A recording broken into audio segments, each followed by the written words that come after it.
വിഭവസമൃദ്ധമായ ഒരു സദ്യ കഴിക്കാൻ താല്പര്യമില്ലാത്തവർ ആരാ ഉള്ളത്? നിങ്ങൾ സുശീലാമ്മയുടെ കടയിലേക്ക് ധൈര്യമായിട്ട് പോരെ. നല്ല വാഴയിലയിൽ ഊണും കഴിച്ച് വയറ് നിറച്ച് നല്ല തൃപ്തിയോടെ ഒരു നന്ദിയും പറഞ്ഞു പോരാ.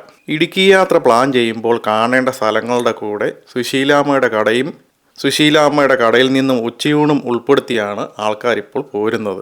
കാഞ്ഞാറ് നിന്ന് അശോകവലയിലെത്തി ഇടത്തോട്ട് ഇടുക്കി റൂട്ടിൽ 200 മീറ്റർ സഞ്ചരിച്ചാൽ ഇടത് സൈഡിലായി ഈ നാടൻ ഭക്ഷണശാല നിങ്ങൾക്ക് കാണാവുന്നതാണ്.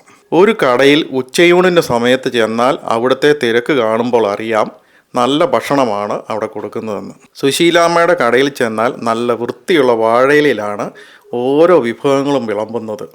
ഇറച്ചി, മീൻപീര, ചിക്കൻ, തോരൻ കറികൾ, ചമ്മന്തികൾ, അച്ചാറുകൾ, കൂട്ടുകറികൾ, അങ്ങനെ ഇല നിറയെ വിഭവങ്ങൾ നിങ്ങൾക്ക് ലഭിക്കുന്നതാണ്. ചൂട് ചോറിൻ്റെ കൂടെ ഒഴിച്ചു കൂട്ടാനായി മീൻചാറ്, സാമ്പാർ, പരിപ്പ് കറി, പുളിശ്ശേരി, പച്ചമോര് തുടങ്ങിയവയുമുണ്ട്. ഉച്ചയൂണിൻ്റെ കൂടെ സ്വല്പം എരിവ് വേണമെന്ന് ആഗ്രഹിക്കുന്നവർക്കായി കാന്താരിമുളക് അരച്ച് ഒരു സ്പെഷ്യൽ ചമ്മന്തിയും കൂട്ടി കഴിക്കാവുന്നതാണ്. ഉച്ചയൂണ് കഴിക്കുന്നവർ ഒരു കാര്യം പ്രത്യേകം ശ്രദ്ധിച്ചേക്കണേ. പായസം കഴിക്കാനായി ഒരു സ്വല്പം ഇടയും കൂടെ ഇട്ടേക്കണം. ഇല്ലെങ്കിൽ അതൊരു വലിയ നഷ്ടമായി തീരും. നിങ്ങൾ ഇവിടെ വരുമ്പോൾ വീട്ടിൽ പ്രായമായ അപ്പച്ചനോ അമ്മച്ചിയോ ഒക്കെ ഉണ്ടെങ്കിൽ അവരെയും കൂട്ടി വരുന്നതാണ് നല്ലത്. ആ ഊണ് കഴിഞ്ഞ് അവരുടെ മുഖത്തുള്ള ഒരു സന്തോഷം നിങ്ങൾക്ക് കാണാനാകും. കൂടെ നിങ്ങൾക്ക് ദൈവാനുഗ്രഹവും ലഭിക്കും.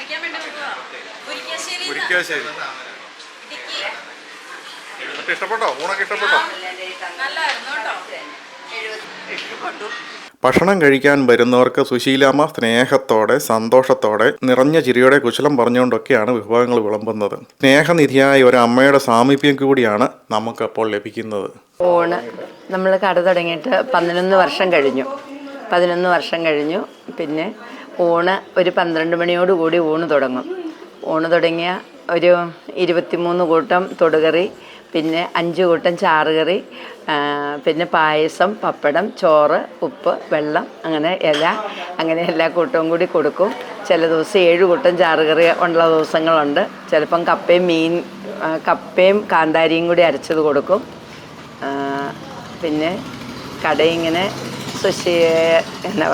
സുശീലാമ്മയുടെ കട എന്നാണ് എല്ലാവരും പറയുന്നത്. സുശീല ചേച്ചി എന്ന് പറഞ്ഞ് നാട്ടുകാർ തന്നെ സുശീലാമ്മയുടെ കട എന്നാക്കി. ലൈസൻസൊക്കെ നമ്മുടെ ഹോംലി ഫുഡ് എന്നാണ്, ഡോൺ ഹോംലി ഫുഡ്. പിന്നെ ഇവിടെ ഗൂഗിളിലൊക്കെ അടിച്ച് ആൾക്കാർ വിദേശങ്ങളിൽ നിന്നും ഒക്കെ ഇവിടെ ഇഷ്ടംപോലെ ആൾക്കാർ വരുന്നുണ്ട്. നമ്മുടെ നാട്ടിലുള്ളവരും പുറത്തുനിന്നുള്ളവരും എല്ലാം അറിഞ്ഞ് കേട്ടും ചോദിച്ച് കേട്ടും ഒക്കെ നമ്മുടെ കടയിൽ ഇഷ്ടംപോലെ വരുന്നുണ്ട്.